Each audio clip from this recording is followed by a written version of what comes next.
Gorilatek v realitě. Gorilatek strom. Vejdeme dovnitř. Tady máme backpack.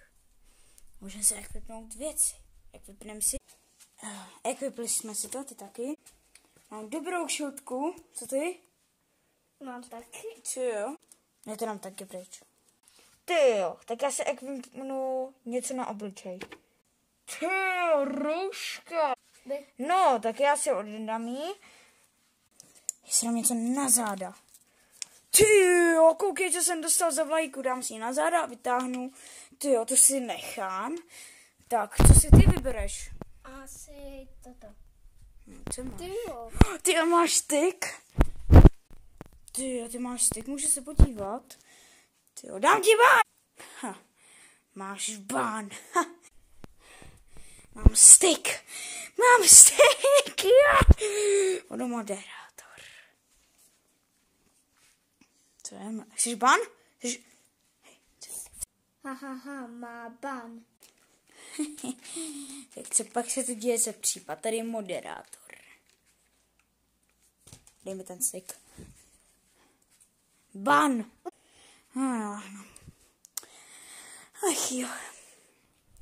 Jenom moderátoři vyhrávají. Jdu se odpojit z lobíčka. No, tak jsem v novém lobíčku. Jo. No, tak. Máme tady nějaký nezdvořáky. No, tím vypadá, že ne. Zkusím se podívat na další lobíčko. Další lobíčko. Jo. Zase normální. Jsem na dalším lobby a tady to je asi to stejný. Jo, ty jsi tady běžel rychle. Máš ty? Ne. Hele, když tady poběžíš rychle a přiznáš se, že máš cheaty, tak ti dám ban. Jo, ok, takže máš ban.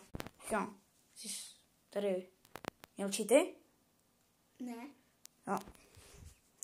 Jestli poběžíš rychle a dokážeš, že máš cheaty, tak ti nedám ban.